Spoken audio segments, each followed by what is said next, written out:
Why waiting to purchase a home right now could be the most expensive decision you've ever made on this episode of Ryan and Real Estate.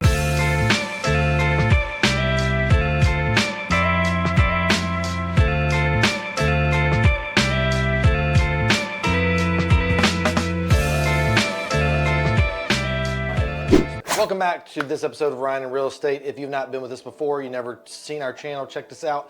Thank you so much for stopping by. Really appreciate it. If you take a minute, subscribe to the channel, leave us a comment, leave us your thoughts. Even if you don't agree with us, would love to hear what you have to say. Now, interest rates are still high for the last probably 10 years or so.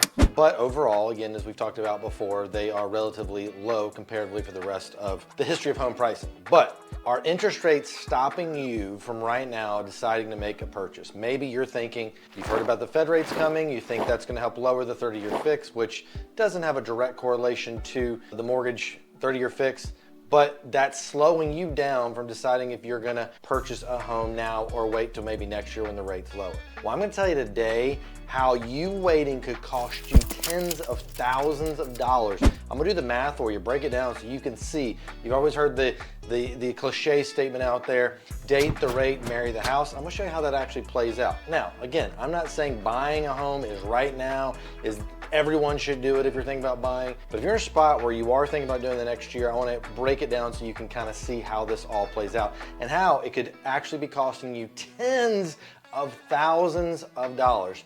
What is the actual cost it's going to cost you to wait to purchase maybe this year versus the next couple of years? All right, well, first let's look at what is home appreciation, where home prices actually gone.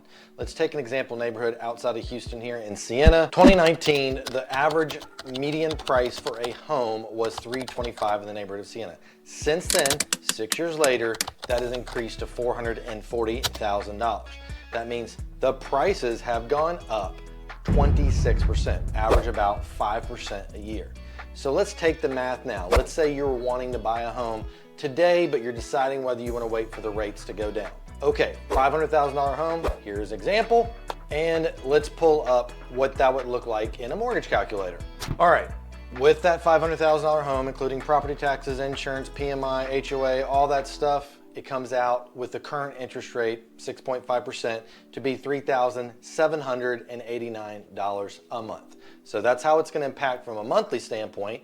Now let's look at what if you bought this house a couple years later, but now the house is now worth $550 because we've had that 10% appreciation, and we'll lower the interest rates. Let's even say a point, put it 5.5%.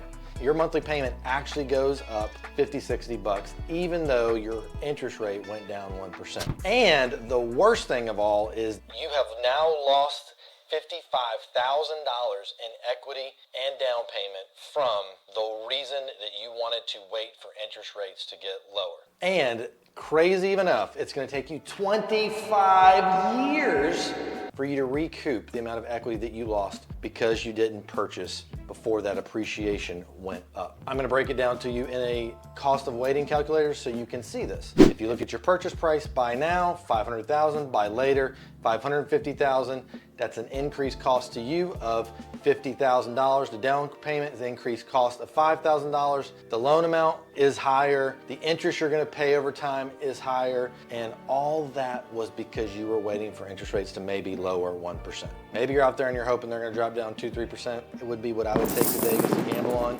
but it may happen. All right, there you go. That sums it up. For you to understand, there is significant cost in you waiting. And if you look over the history of the course of home prices have always gone up. Maybe not year to year, but if you look from 1963 to, which is when we started tracking that, till now, home prices have always gone up. So the question you need to ask yourself, is your goal to have a lower interest rate, or is your goal to get in a good price now and allow your home to appreciate over time, which will in the end put more dollars in your pocket? Now, home prices could go down, and this is irrelevant at that point. But betting on what home prices have done over years, betting on the supply, the demand, what has happened even in the last few years, my bet is that home prices will continue to rise. And if you look at the experts who make predictions for what will happen with home prices, they're still expecting a 4 to 5% home appreciation in the next 4 to 5 years. So that means if you can get in now, you can take advantage of that appreciation. There you have it. There's my math. Maybe you agree, maybe you don't. If you don't, feel free to put a comment in there. I'd love to hear what you think. Maybe you agree and you're like, thumbs up. That's great, Ryan. I really appreciate the reminder. Otherwise, have a great time. We'll see you next time on Ryan and Real Estate.